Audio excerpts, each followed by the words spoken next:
युगल गीत। आँख मिलने का फल ये है कि वृंदावन बिहारी पीताम्बरधारी मुरली मनोहर श्याम सुंदर के दर्शन। जितने दर्शनीय पदार्थ हैं संसार में, सबका तिलक यही है। इसको देखा तो सबको देख लिया, चले गए ना, और इसको नहीं देखा तो कुछ नहीं देखा। जैसे वेदांती लोग कहते हैं ब्रह्म को जान लिया तो एक के ज्ञान से सबका ज्ञान हो गया, ऐसे ही यदि एक कृष्ण को देख लिया तो सब कुछ देख लिया। एक बात यह भी ध्यान रखने लायक है कि ये जो अधूरे कच्चे वेदांती होते हैं उनके चित्त में निषेध का संस्कार बड़ा प्रबल होता है वो संस्कार ही, क्योंकि जब तक ऐसा ख्याल होता है कि ये ब्रह्म है और ये नहीं है, तब तक वो नेति नेति है, ये तत्वमसि थोड़ी ही है। तत्वमसि होने पर तो ये संपूर्ण जगत ही ब्रह्म हो जाता है। संपूर्ण जगदेव नंदन वनम सर्वेषु सर्वत्र ही। तो वेदांत की दृष्टि से देखने पर ऐसा लगता है जैसे स्थूल शरीर की रक्षा के लिए अन्न की जरूरत है, व्यवहारिक आवश्यकता है। वेदांत का ज्ञान हो जाएगा तो शरीर भी मिथ्या, अन्न भी मिथ्या, तो क्या खाना छोड़ देंगे? क्या व्यवहारिक रूप से शरीर के लिए अन्न की जरूरत रहेगी? समझो किसी को वेदांत ज्ञान हो गया तो प्राण भी मिथ्या और वायु भी मिथ्या, तो सांस लेने के लिए हवा की जरूरत रहेगी कि नहीं रहेगी? तो इसको व्यवहारिक सत्य बोलते हैं। जैसे रोग होने पर दवा की जरूरत होती है, तो दमा हो तो दूसरी औषधि, बुखार हो तो दूसरी औषधि, दस्त लगे तो दूसरी औषधि। रोग में भी भेद, दवा में भी भेद। तो इसी प्रकार सूक्ष्म शरीर में यदि वासना की प्रधानता होए तो उसकी दवा है उपासना। बिना उपासना के, उपासना चाहे प्रतीक होए चाहे अहम ग्रही होवे, परंतु एकाकार वृत्ति के बिना, एक से प्रेम जोड़े बिना अनेक की वासना मिटती नहीं। तो ये दवा हुई। जैसे शरीर में रोग होने पर वैद्य से, डॉक्टर से पूछकर दवा करते हैं, वैसे ही मन में वासना का रोग होने पर संत शरीर से पूछकर वैसी उपासना करते हैं। जब तुम्हारे मन में वासना रूप व्यवहारिक रोग है तो उसके लिए व्यवहारिक औषधि भी होनी चाहिए, इसी को उपासना बोलते हैं। अब समझो किसी का मन बड़ा चंचल है, तो चंचल मन के लिए थोड़ा प्राणायाम, थोड़ा प्रत्याहार, धारणा, ध्यान, योग जैसा रोग वैसी दवा हो। वैद्यक में भी योग होता है, उपासना में भी योग होता है, कर्म में भी योग होता है। योग माने उपाय है। रोग है तो उसकी दवा भी है। और ये कहो कि ये सब मिथ्या है, तो ब्रह्म ज्ञान होने से पहले इसको अगर कोई मिथ्या कहता है तो वो सुना सुनाया मिथ्या कहता है, वो अनुभव से मिथ्या नहीं कहता। बल्कि ब्रह्म ज्ञान होने पर भी जैसे व्यवहारिक रूप से रोग होने पर दवा की आवश्यकता होने के ऊपर कुछ भी मिथ्या नहीं रहेगा। सर्व खलवेदम ब्रह्म जब तुम कह रहे हो तो मिथ्या क्या है? सब कुछ वही है, तो बात वही हो गई, फिर तो सब ब्रह्म है। वैसे यदि मन में वासना उठती हो, चंचलता उठती हो, मनोराज्य होता हो, तो भगवान का जोर जोर से उच्चारण करो और मनोराज्य पर विजय प्राप्त करो। सातवीं स्थिति पर पहुंचे हुए सन्यासी भी धोती बैन डाल के सिठानियों की फैक्ट्रियां चलाते देखे थे, क्योंकि जब तक अंदर से पूर्ण निष्ठ नहीं हुआ तब तक कभी भी गिरने की संभावना है। तो पहली बात यह है कि जो लोग ज्ञान के नाम पर दवाई का विरोध करते हैं, धर्म का विरोध करते हैं, उपासना योग का विरोध करते हैं, उनको शास्त्रीय रीति से सच्चा ज्ञान नहीं है, वो सुना सुना के रटंत में है। अब एक बार चलो आप वृंदावन में, गौएं चर रही हैं, ग्वाल बाल खेल कूद में लगे हैं।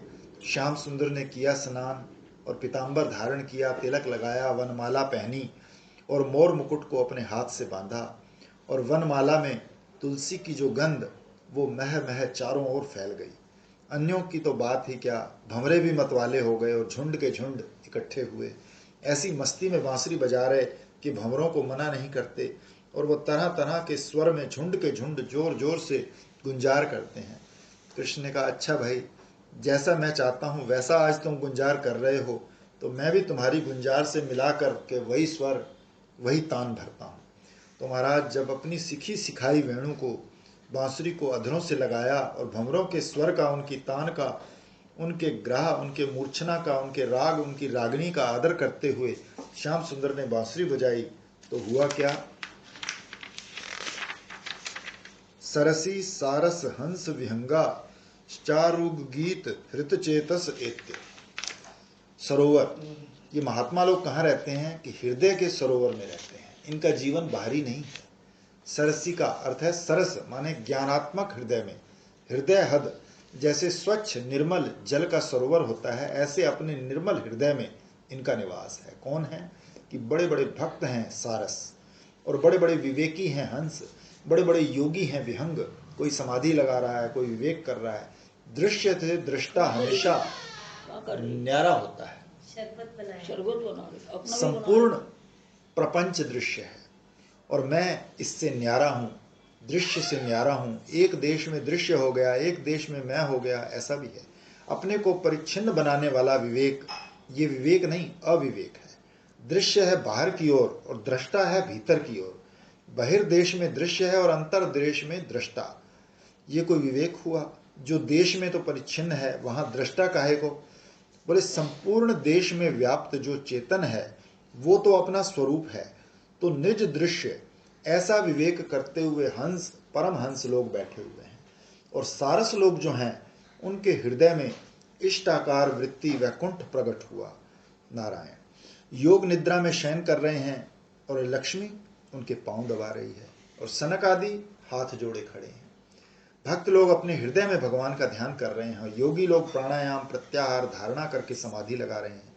इसी बीच में बजी श्याम सुंदर की बांसुरी तो भक्तों ने वैकुंठ का ध्यान छोड़ दिया, हंसों ने विवेक छोड़ दिया, योगियों ने समाधि छोड़ दी। दौड़े चलकर पास आए वृंदावन में, जहां कदम वृक्ष के नीचे एक विशाल शिला पर बैठकर तिलक लगाए, वनमाला पहने, मोर पिच्छ वाले पीताम्बरधारी वनवासी श्याम सुंदर जहां बांसुरी बजा रहे हैं, वहां दौड़े आए। ये प्रेम की लीला बड़ी विचित्र है। ये धर्म अधर्म के विचार से ऊपर है। ये एकाग्रता अन एकाग्रता के विचार से ऊपर है। ये विवेक अविवेक के विचार से ऊपर है। ये समाधि और विक्षेप के विचार से ऊपर है। ये परमानंद प्रेमानंद एक रस सच्चिदानंद है। जब कृष्ण के पास आए तो क्या हुआ कि जो चीज योग से मिलती है वो भी उनको मिल गई, जो चीज भक्ति से मिलती है वो भी उनको मिल गई, और जो चीज ज्ञान से मिलती है वो भी उनको मिल गई। ये कृष्ण ज्ञान का, योग का, भक्ति का, सबका खजाना है। कृष्ण मिल गया तो सब मिल गया। इसलिए भक्ति में ज्ञान और वैराग्य की जरूरत नहीं ना, क्योंकि ऑटोमेटिक हो जाता है। ठाकुर जी से प्रेम है तो विष्णु से वैराग्य अपने आप हो जाएगा। और जो जिसको प्रेम करता है वो क्या उसको अपने हृदय की वस्तु नहीं बताएगा, तो इसलिए भक्तों को ज्ञानी नहीं रहते। क्या आनंद है। श्री कृष्ण बांसुरी बजा रहे हैं, भंवरे गुंजार कर रहे हैं, और सारस हंस विहंग चारों ओर से घेर के वंशी ध्वनि सुन रहे हैं। गौएं चरने गई, ग्वाल बाल चराने गए, लेकिन ये कृष्ण अकेले बैठने वाले नहीं, और कोई नहीं तो चिड़िया ही सही। चिड़िया ही सही। बिना प्रजा के राजा नहीं होता। अगर जीव ना हो तो ईश्वर किसका होगा? हाँ, वो तो कहते हैं कि भगवान को बनाने वाले भक्ति हैं, यदि भक्त ना हो तो भगवान कहेगा। भगवान को भी भक्त चाहिए ना। हमारे एक मास्टर साहब आते हैं, उन्होंने बताया, महाराज आपकी कृपा से मैं आजकल हेडमास्टर हूँ। हेड माने मूड होता है। कितने अध्यापक हैं तुम्हारी पाठशाला में? बोले कि मैं अकेला ही हूँ महाराज। अच्छा, विद्यार्थी कितने हैं तुम्हारे पाठशाला में? तो बोले आजकल तो महाराज कोई नहीं आता। शांति से विनय पत्रिका गाता रहता हूँ स्कूल में बैठकर। ना किसी मास्टर की देखभाल करनी, ना किसी विद्यार्थी की देखभाल करनी। तो ये क्या हेडमास्टर हुआ?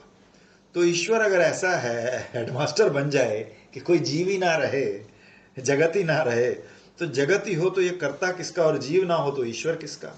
कृष्ण कभी अकेले नहीं रहते। आप कभी देखना, एकांत में भी उनको देखने वाले मौजूद रहते हैं। एक दिन प्रातःकाल के 4 बज रहे थे। उस समय तो कृष्ण अकेले मिलेंगे। कृष्ण ध्यान कर रहे थे। युधिष्ठिर ने पूछा, महाराज किसका ध्यान कर रहे हो? बोले भीष्म पितामह का। भीष्म पितामह, क्योंकि वो मेरा ध्यान करते हैं, मैं उनका ध्यान करता हूँ। बताया था ना आपको, हम सवेरे 4 बजे जाते तुम्हारे ग्रुप में, ऐसे करके बैठे होते। मैंने कहा बाबू आप किसका ध्यान करते हो? हम तो आपका करते हैं। मैं सोचा कहेंगे नित्यानंद का या भगवान, तो तुम्हारा। बोले महाराज मैं तो आपके पास एकांत में सोचा कोई नहीं होगा, मिलने के लिए आया। बोले तुम तो हो ना मेरे पास, मैं अकेला कहाँ? आखिर तुम तो आ गए। एक तुम हो गए, एक मैं हो गया। एक से लीला मचे नहीं कबहूं, एक से होरी मचे नहीं कबहूं। याद करूं बहुत आई यही मन में, ठहराई कृष्ण ने कैसी होरी मचाई। तो सारस हंस विहंग सब एक साथ। योगी जब समाधि लगा रहे थे तो क्या हुआ, उनका मन एकाग्र हो गया था।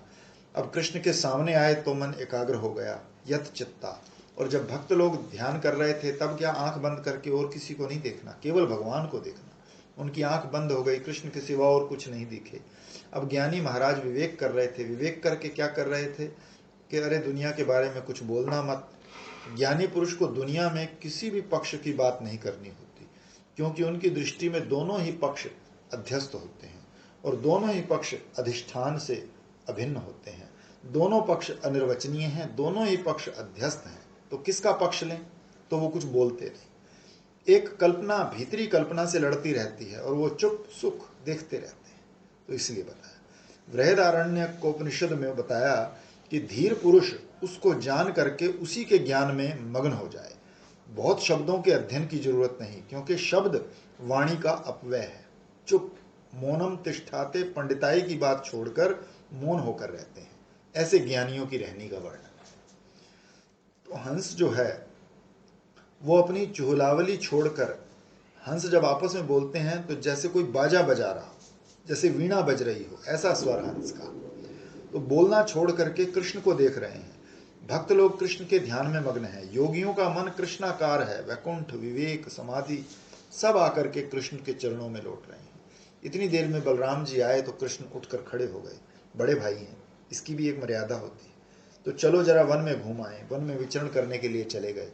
तो उसका वर्णन करते हैं। देखो, सारस, हंस, पक्षी तो भगवान कृष्ण की वंशी ध्वनि सुनकर के मोहित हो जाते हैं, पर ये जो बादल हैं देखने में काले, ये भी कृष्ण का ध्यान करते करते काले हो गए। ये भी एक प्रेम की महिमा है कि जिससे हम प्रेम करते हैं सब लोग उससे प्रेम करते हैं। भक्त को सब भक्ति दिखते हैं। ये भी भगवान के भक्त हैं, ये भी भक्त हैं, और भक्तों में आपस में प्रेम होता है। तो इस नाते एक दूसरे को देखते हैं कि ये भगवान का प्रेमी है। नहीं तो देखने की जरूरत क्या है। दुनिया में किसी दूसरे को देखने की जरूरत नहीं है। किसी और को देखना हो तो अपने प्रिय प्रभु के संबंध से ही देखना। उनके संबंध छोड़कर किसी के साथ संबंध नहीं जोड़ना। तो भक्तों को चिड़िया भी प्रेमी दिखते हैं, ऐसा मालूम पड़ता है ये परमहंस है। और वृक्ष और लता उनको गृहस्थ भक्त दिखते हैं। और तो और बादल भी उनको भक्त दिखता है। ये बादल जरूर आया है हमारे प्रीतम प्रभु की सेवा के लिए। तो इसका वर्णन करते हैं। बड़ा विचित्र है, तो मधुर उसका रस का प्रसंग। इसके भीतर घुस जाए तो ऐसा शब्द निकलता है, ऐश्वर्य में माधुर्य, माधुर्य में ऐश्वर्य, ये ईश्वर अनिर्वचनीय।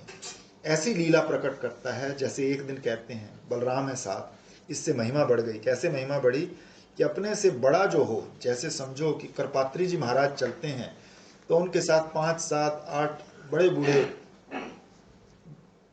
दंडी पंडित पीछे पीछे दंड लिए चलते हैं। तो ये हुआ कि देखो इतने बूढ़े हुए इस नौजवान सन्यासी को अपने से बड़ा मानते हैं। अब तो इनकी उम्र भी बड़ी है, हम तो पहले की बात करते हैं जब चढ़ती जवानी और चढ़ता वैराग था, जब हाथ पर लेकर खाते थे। 10 बड़े बूढ़े महात्मा विरक्त पीछे पीछे चलते थे। तो इधर कृष्ण का क्या है कि बलराम जी हैं बड़े उम्र में, बड़े भाई भी हैं, और वसुदेव का संबंध भी इस लोगों को मालूम। फिर भी तो कृष्ण की जब अदब करते हैं, कृष्ण के सामने जब गौण होकर चलते हैं तो कृष्ण को मुख्य बना देते हैं। तो उसका ये अर्थ निकलता है कि बलराम जी से कोई श्रेष्ठता होगी कृष्ण में, तभी तो बलराम जी इनको बड़ा मानते हैं। रामचंद्र बहुत बड़े क्यों, जाके हनुमान से सेवक, कि हनुमान सरीखे जिनके सेवक हैं, तो इससे रामचंद्र जी की महिमा बढ़ती है। तो श्री कृष्ण का वर्णन आता है चक्र प्रमेय। ब्रह्मा, इंद्र, रुद्र सब कृष्ण को प्रणाम करते हैं। बड़े बूढ़े आकर श्री कृष्ण के चरणों में, कल का छोकरा 4 दिन का और अनादिकाल के बूढ़े आकर जब चरणों में सिर झुकाते हैं तो अपने आप ही उसके प्रति गौरव का भाव हो जाता है। अरे भाई, ये देखने में सुकुमार किशोर नन्हा सा शिशु और इतने बड़े बूढ़े इसको सिर झुकाते हैं, होगी कोई बात। तो ये बलराम जी का सहायक होना भी श्री कृष्ण के महत्व का सूचक है। लेकिन शोभा विशेष के लिए है, शोभा भी तो बढ़ती है। आकर खड़े हो गए दाहिने या खड़े हो गए बाएं, तो सांप्रदायिक लोगों का तो ऐसा कहना है कि बलराम जी और कोई नहीं, राधा रानी है। ऐसा बोलते हैं कि 2 वेश में रहते हैं। नंद बाबा के सामने श्री दामा के सामने, सुबल के सामने जब श्री कृष्ण से नहीं मिल सकती तो सखा का बलराम जी का वेश धारण करके उनके साथ रहती है। और जहां अपने वेश में मिल सकती है तो अपने रूप में मिल सकती है, तो वहां राधा रानी के रूप में रहती है। बलराम जो हैं वो श्री कृष्ण की शक्ति हैं। तो अब शक्ति की बात करने लगेंगे तो ऐश्वर्य की व्याख्या हो जाएगी, इसलिए वो हम बाद में सुनाते हैं।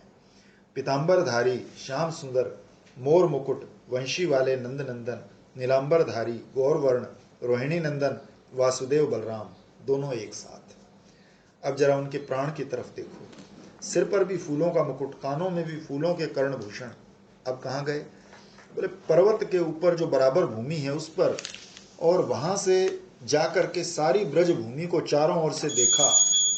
हृदय में बड़ा हर्ष हुआ, तो हर्षित होकर बांसुरी उन्होंने अपने अधरों पर धारण की और अपने हर्ष को बांसुरी के द्वारा उड़ेल कर मानो संपूर्ण विश्व का आलिंगन कर रहे हैं, अपनी भुजाओं में भर रहे हैं।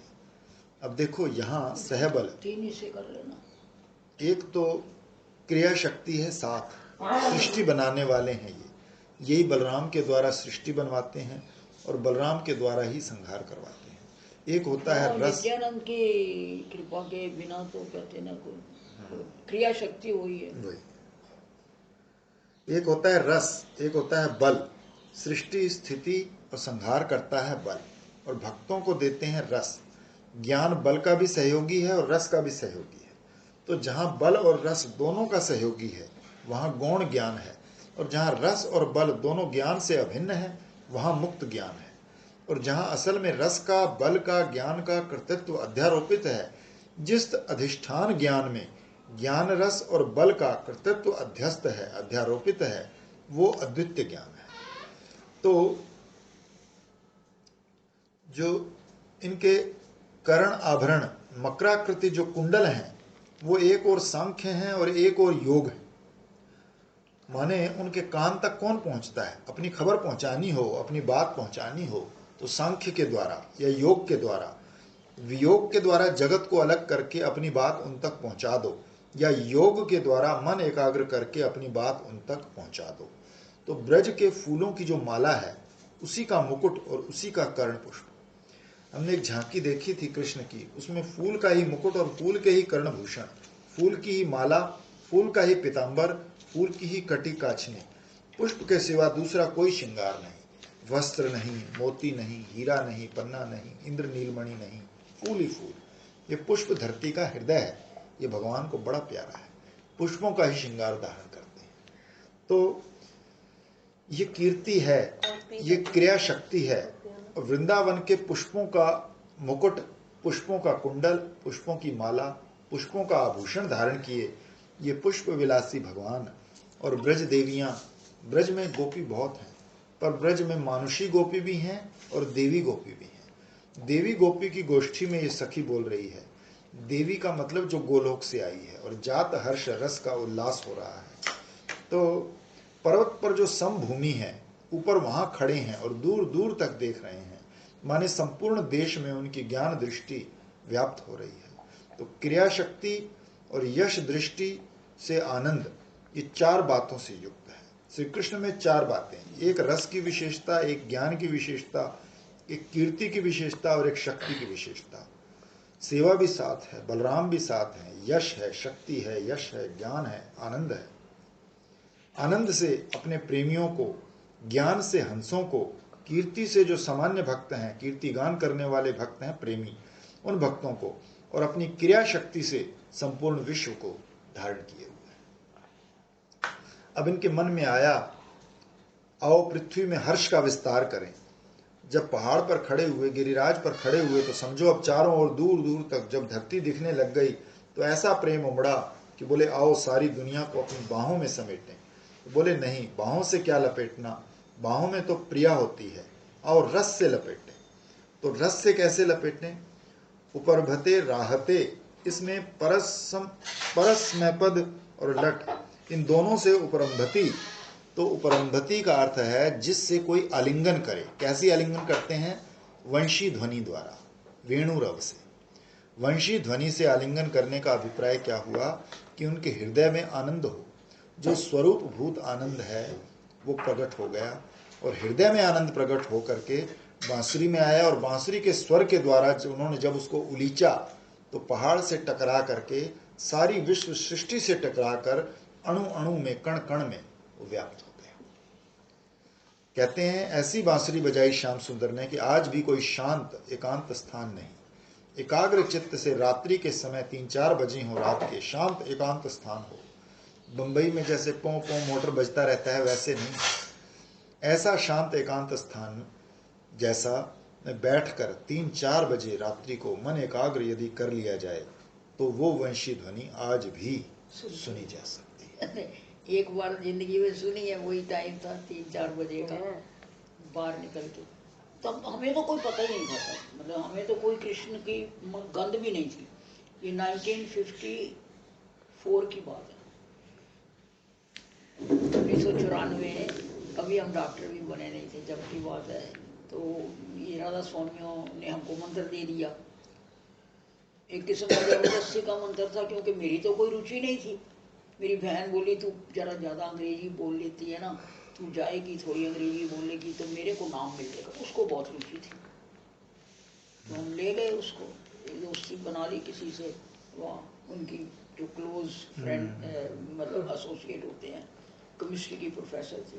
तो उसने, मैं आपको बताया था ना कि उसको हमको अंदर ले गई। अच्छा, उसके बाद हमने कुछ किया ही नहीं, जो नाम दिया वो भी नहीं किया, कुछ नहीं, मैंने कुछ नहीं किया, लेकिन तो भी मेरे को एक तारा दिखता था। सब लोग पढ़ते रात को, सवेरे एग्जाम है तो मैं सो जाती, देखती तारा दिखा कि नहीं दिखा, तारा दिखे तो मैं पास, किताब छोड़ देते। सिर्फ जिंदगी में एक बार नहीं दिखा, तभी फेल हुए एमडी में जाके। एमबीबीएस में तो हम पूरा क्लियर था हमारा, कभी फेल हुए नहीं।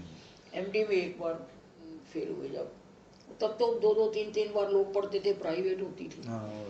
तो आप ये समझो कि वो जो ये कह रहे हैं, वो 54 के बाद 5 साल के बाद हमको 60 में तो हम कर गए थे, हाँ 5-6 साल के बाद, मतलब हम उनकी एक अनुयायी के घर में रहते थे। तो सड़क पे उसका दरवाज़ा था, तो मैं और एक मेरी और सहेली हम इकट्ठे पढ़ते थे एमडी के लिए।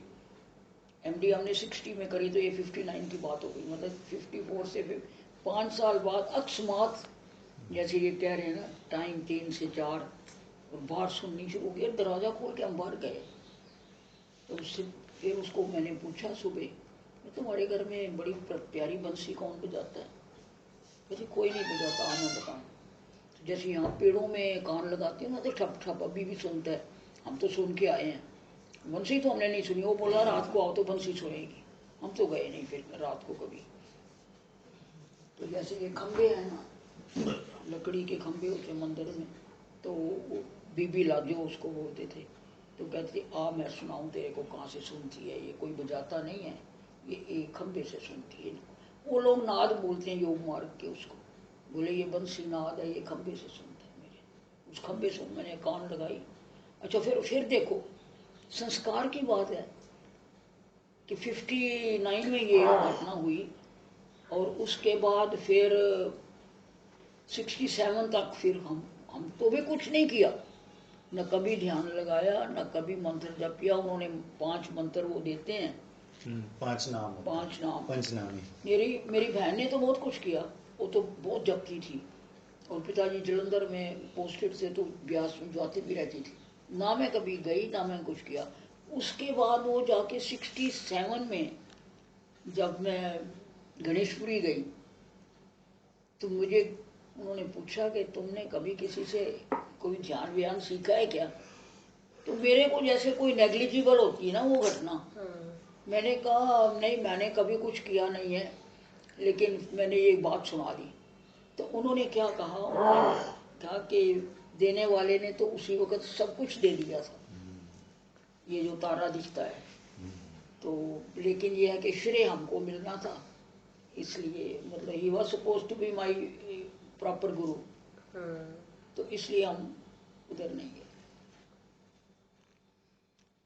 हम भी रात को पहले हमारे घर भी ना उधर पहाड़ की साइड, तो पहले रोज रात को ऑलमोस्ट 11 बजे के बाद 10 बंसी की आवाज़ सुनाई देती थी। तो अब बहुत टाइम से नहीं देती, तो पहले बहुत देती थी, अब पता नहीं अब देती थी ना। में जाते थे ना इधर कश्मीर में, तो उसके ऊपर एक जगह है वो कहते थे वहाँ भेड़िए भेड़ें चराते हैं, तो वहाँ उनको सुनती थी। तो ठीक कह रहे हैं कि सारे संसार में व्याप्त है, तो आज भी वो जो योगियों को नाद सुनता है वही है, और क्या है। योगियों में 10 नाद का आखिरी नाद है इसकी बादल की गड़गड़ाहट, और भक्तों में वंशी नाद। एक बार आप ध्यान करो कि श्री कृष्ण अपनी मंद मंद मधुर रसीली वंशी ध्वनि से संपूर्ण विश्व को रसमय बना रहे हैं, अपने हृदय का आनंद सब में भर रहे हैं। वो कह रहे हैं कि जो आनंद मैं हूँ सो तुम हो, जो चैतन्य मैं हूँ सो तुम हो, जो पत्ता मैं हूँ सो तुम हो। वो वंशी ध्वनि हृदय से निकलती है मुंह के द्वारा और हृदय में प्रवेश करती है कान के द्वारा। जैसे गुरु के मुख से महावाक्य निकले और जिज्ञासु के कर्ण कुहर में प्रवेश करे। तो गुरु अपने हृदय में अहम ब्रह्मास्मि का अनुभव कर रहा है, तो जिज्ञासु अपने हृदय में अहम ब्रह्मास्मि का अनुभव कर रहा है। इस प्रकार श्री कृष्ण की वंशी ध्वनि ये नाद ब्रह्म अविनाशी है, ये निराकार है, स्फूर्ति रूप है, ये रस रूप है। श्री कृष्ण के हृदय में जो नाद है वही नाद तुम्हारे हृदय में है। इस नाद के साथ एक बार वृत्ति को एक हो जाने दो। तो इस वंशी ध्वनि के द्वारा श्री कृष्ण ने विश्व का आलिंगन किया। ये बात कैसे मालूम पड़े? ये बात ऐसे मालूम पड़े, बादल आ गया सेवा करने के लिए। वो 3 तरह से सेवा करता है, एक तो सुमनो वृष्टि, और एक मंद मंद मनु गर्जती, और तीसरे छाया विदधत प्रतपत्रम। तीनों सेवा करता है, मानसी, वाचिकी और शारीरिकी। तनुजा सेवा भी करता है, मानसी सेवा भी करता है, कि अपने मन के एक एक संकल्प को बूंद बनाकर, बूंद बूंद फुइया बनाकर कृष्ण के ऊपर बरसा रहा है। फूल नहीं बरस रहे, मेघ के मन बरस रहे हैं। और छाया बन गया। कृष्ण ने कहा, अरे मेघ, तू मेरे पाँव में रहता है हमेशा। आकाश को विष्णु पद बोलते हैं, तू तो हमेशा मेरे चरणों में रहने वाला है। आज देख तू सिर पर आ गया मेरे। विष्णु पद में रहने वाला मेघ और श्री कृष्ण के सिर पर। मेघ बोला, ना महाराज, हम छाता बनकर आपके सर पर आए हैं, बड़प्पन दिखाने के लिए सर पर नहीं आए। मैं छाता बनकर आया हूँ। गोपियाँ कहती है ना कि जब बादल धूप लगती है कृष्ण, वो तो जो युगल गीत में वही तो है, सब छाता बन जाता है बादल। हाँ, वही उसी की हो रही। और बादल में रह के देवता फूलों की वर्षा करते हैं। नहीं, बादल ही वंशी ध्वनि सुनकर चेतन हो गया और अपने पुष्प रूप बूंदों की ओर वृत्तियों की वर्षा कर रहा है। शिष्टाचार है एक, क्या बढ़िया झूले बात। में कितनी सेवा करते हैं, गड़गड़ाहट करके वो आलिंगन कर लेते हैं डर के। तो सभी जगह सेवा ही करते हैं, सब प्रकृति उन्हीं की है। तो एक बार कई संत प्रातःकाल उठकर ध्यान करने बैठे। उसी में एक जने चट्टी पहने खटाखट निकले, और सब संत तो चुपचाप बैठे रहे। एक ने कहा, अरे भाई, ये मुर्दों की सभा में जिंदा कौन आ गया? ये मुर्दों की सभा में जिंदा कौन आ गया? तो क्योंकि उसमें एक ने वो खड़ायू पहन के खट खट खट खट करता हुआ, शोर करता हुआ निकला ना। बाकी सब ध्यान कर रहे थे, तो उन्होंने कहा, ये मुर्दों की सभा में जिंदा कौन आ गया? तो बोलने का भी एक ढंग होता है। ऐसा बोलना चाहिए जिससे महान पुरुष का अतिक्रम भी ना हो और उसके प्रति जो मर्यादा है वो भी उल्लंघन ना हो। तो बोलिबे तो तब जब बोलिबे की रीति जानो। बोलने की रीत आती हो तब बोलना चाहिए। श्याम सुंदर बजा रहे हैं बांसुरी भ्रमर के साथ, और मेघ की ध्वनि हो रही। ये नाद में, नादोपासना में मेघ की ध्वनि को सर्वोत्तम और अंतिम मानते हैं, और उससे पहले वंशी की ध्वनि है। तो वंशी की ध्वनि के साथ मिल मिलकर मेघ ध्वनि हो रही है। मेघ आज चित्त वाला बन गया, क्योंकि जिस दिन श्री कृष्ण का जन्म हुआ उस समय भी यही शब्द है। बड़ों के सामने गर्जना नहीं की जाती, परंतु अनुगर्जना बहुत अच्छी है। स्वर में स्वर मिलाकर, ताल में ताल मिलाकर। वृकवत श्रोता नहीं है कि कथा होती हो, भगवान का सत्संग होता हो, प्रवचन होता हो, और उसमें कोई बड़े जोर से चिल्ला पड़े तो उसको बोलते हैं वृक श्रोता। वृक माने भेड़िया, बीच में जो बोल पड़ता है उसको वृक श्रोता कहते हैं। वो कथा वाले कहते हैं ना कि जो सब पीछे और ऐसे करके आए तो उसको कहते हैं भैंस, और जो बोल पड़े उसको ये। क्योंकि उसने कथा श्रवण में बाधा डाल दी। तो श्याम सुंदर बांसुरी के रंग में डूबे, सारी सृष्टि को मधुर मधुर स्वर से भर रहे हों, उस समय अगर बादल गरज पड़े तो शिष्टाचार का उल्लंघन होगा। तो जीव और शिव में दान और ग्रहण। जीव जो है ये मन रूप फूल का दान करता है, और शिव जो है वो उसको बड़े प्रेम से ग्रहण करता है। फिर वही जीव को फूल देता है, फिर जीव ईश्वर को देता है। सखा है दोनों, ये सुमनो दान और ग्रहण दोनों अनंत काल की परंपरा से चला आ रहा है। तो बादल में भी मर्यादा आ गई। कृष्ण की वंशी ध्वनि से परिपुष्ट होकर बादल पुष्टि प्राप्त करके और उनके सामने सेवा के भाव में अपना तन, अपना मन, अपना वचन समर्पित कर रहा है और उनकी सेवा में संलग्न है। मंद मंद गर्जते हैं।